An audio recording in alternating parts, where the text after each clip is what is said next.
ಯಾವ ರೀತಿ ನಿರ್ವಹಿಸ್ತಿದೆ ಅಂದ್ರೆ ಪಾರದರ್ಶಕವಾಗಿ ಧರ್ಮಸ್ಥಳ ಗ್ರಾಮಾಭಿವೃದ್ಧಿ ಯೋಜನೆ ಕೆಲಸವನ್ನ ನಿರ್ವಹಿಸ್ತದೆ.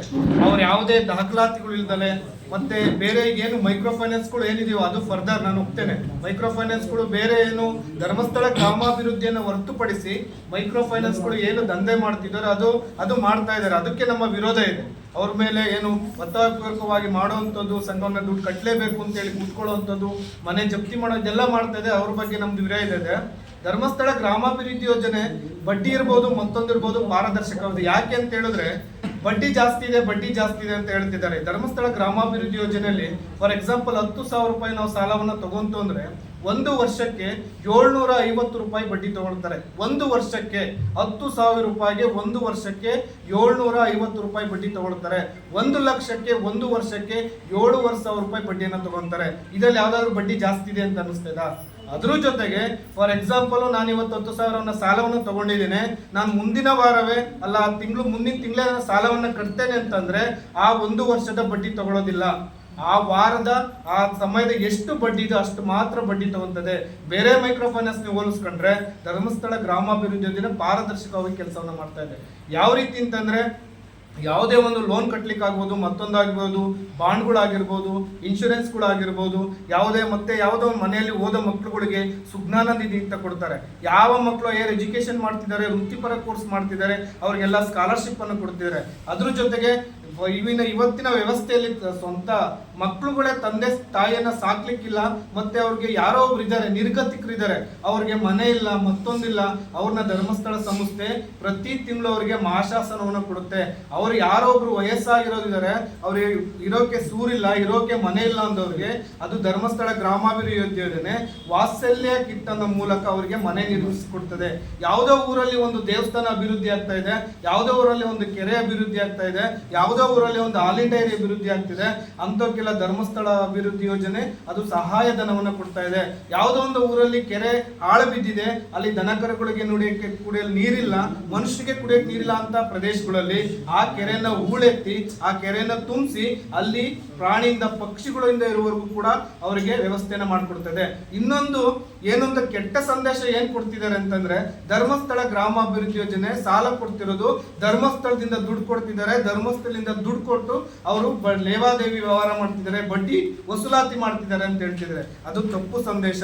ಧರ್ಮಸ್ಥಳ ಗ್ರಾಮಾಭಿವೃದ್ಧಿ ಯೋಜನೆ ಕೆಲವೊಂದು ರಾಷ್ಟ್ರೀಕೃತ ಬ್ಯಾಂಕ್ಗಳಿಗೆ ಒಪ್ಪಂದ ಮಾಡಿಕೊಂಡು, ಯಾವುದಂದ್ರೆ ಬೇರೆ ಯಾವುದೇ ಬೇರೆ ಮೈಕ್ರೋ ಫೈನಾನ್ಸ್ ತರ ಅವರ ಸ್ವಂತ ಸಂಸ್ಥೆಗಳಿಂದ ಅಲ್ಲ, ರಾಷ್ಟ್ರೀಕೃತ ಬ್ಯಾಂಕ್ಗಳಿಂದ ಅವರು ಒಪ್ಪಂದವನ್ನು ಮಾಡಿಕೊಂಡು ಅವರು ಸದಸ್ಯರಿಗೆ ಸಾಲವನ್ನು ಕೊಡ್ತಾರೆ.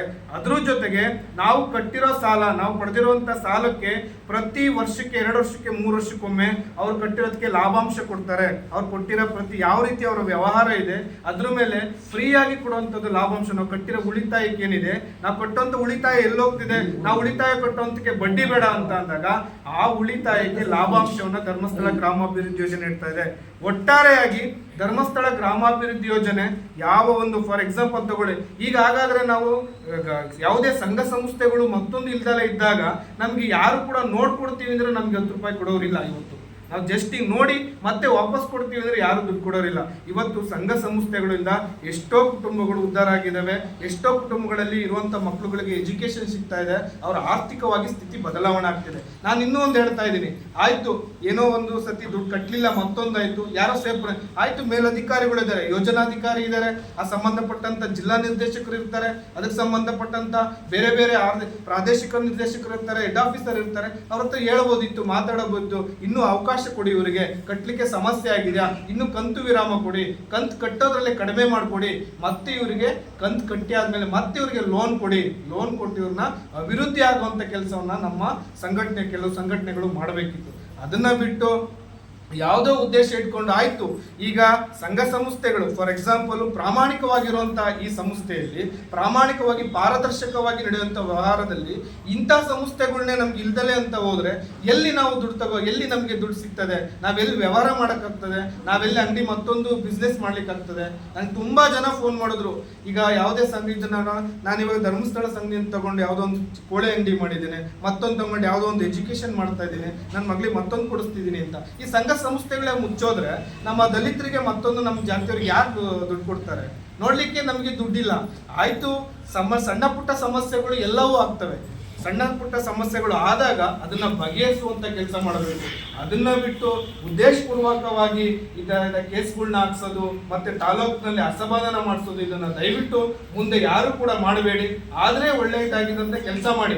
ನೊಂದವರು ಬಂದಿದ್ದಾರೆ ನಿಮ್ಮ ಪರವಾಗಿ, ಅವರಿಗೆ ಅನುಕೂಲ ಆಗುವಂತ ಮಾಡಿ, ಅವ್ರನ್ನ ಮತ್ತೊಂದು ಮಾಡಿ, ಅವ್ರನ್ನ ಫೋಕಸ್ ಮಾಡಿ ಅವ್ರ ವಿರುದ್ಧ ಪ್ರಕರಣವನ್ನು ದಾಖಲು ಮಾಡುವಂಥದ್ದನ್ನ ದಯವಿಟ್ಟು ಮಾಡಬೇಡಿ. ಇನ್ನೊಂದು ಇದ್ರ ಪ್ರಕಾರ ಏನು ಮಾಧ್ಯಮ ಮುಖಾಂತರ ನಾನು ಹೇಳೋದು ಅಂತಂದ್ರೆ, ಆಯ್ತು ಏನೋ ಒಂದು ವಾರ ಸಮಸ್ಯೆ ಆಗಿದೆ, ಆಯ್ತು ಈ ವಾರ ಕಟ್ಟಲಿಕ್ಕೆ ದುಡ್ಡಿಲ್ಲ, ಸಮಸ್ಯೆ ಆಗಿದೆ, ಇನ್ನೊಂದು ವಾರ ಕಟ್ಟಕ್ಕೂ ದುಡ್ಡಿಲ್ಲ, ಸಮಸ್ಯೆ ಆಗಿದೆ, ಅದಕ್ಕೆ ಸ್ವಲ್ಪ ಅವಕಾಶ ಕೊಡಿ. ಅದನ್ನ ಬಿಟ್ಬಿಟ್ಟು ಹೋಗ್ಲಿ, ಒಂದ್ 2 ತಿಂಗಳು ವಾರ ಇಲ್ಲ, 3 ವಾರ ಇಲ್ಲ, 4 ವಾರ ಆಯ್ತು, ಏನೋ ಸಮಸ್ಯೆ ಇದೆ ಅವ್ರ ಮನೇಲಿ, ಅದಕ್ಕೆ ಅವಕಾಶ ಕೊಡಿ. ಅದನ್ನ ಬಿಟ್ಬಿಟ್ಟು ಈ ತರನ ಸಂಘನೇ ನೀವು ಮಾಡಬೇಕು, ಸಂಘನೇ ಇದು ಮಾಡಬೇಕು ಅಂದ್ರೆ ಯಾರು ಕೊಡ್ತಾರೆ ಸ್ವಾಮಿ ದುಡ್ಡು? ನಮ್ಗೆ ನಾವು ವ್ಯವಹಾರ ಮಾಡ್ಲಿಕ್ಕೆ ಯಾರು ಕೊಡ್ತಾರೆ? ದಯವಿಟ್ಟು ಇಂಥ ಕೆಲಸಗಳನ್ನ ನಿಲ್ಲಿಸಬೇಕು. ತಾಲೂಕಿನಲ್ಲಿ ಸುಖ ಸುಮ್ಮನೆ ಅಟ್ರಾಸಿಟಿ ಕೇಸ್ಗಳನ್ನ ಹಾಕೋದನ್ನ ನಿಲ್ಲಿಸಬೇಕು. ಜಾತಿ ಮತ್ತೆ ಜಾತಿಗಳ ನಡುವೆ ಎಲ್ಲ ಸೌಹಾರ್ದಯುತವಾಗಿದೆ. ಅಂತ ಪ್ರಕರಣಗಳು ಬಂದಾಗ, ಅಂತ ದೌರ್ಜನ್ಯಗಳಾದಾಗ ಅದನ್ನ ಮಾಡಿ. ಸುಮ್ಮನೆ ಯಾವುದೋ ಒಂದು ಉದ್ದೇಶಕ್ಕೆ ಇಟ್ಕೊಂಡು ಇದನ್ನ ಪ್ರಕರಣವನ್ನು ದಾಖಲು ಮಾಡಬಾರ್ದು. ಏನು ಹೇಳ್ತಾ ತಾಲೂಕಿನಲ್ಲಿ ಸುಖ ಸುಮ್ಮನೆ ನೆಮ್ಮದಿ ಕೆಡಿಸುವಂತ ಕೆಲಸ ಮಾಡಬಾರ್ದು ಅಂತ ಹೇಳ್ತಾ ಈ ಮೂಲಕ ಮಾಧ್ಯಮ ಮುಂದೆ ತಿಳಿಸ್ತಾ ನನ್ನ ಮಾತನ್ನ ಮುಗಿಸ್ತಾ ಇದ್ದೀನಿ.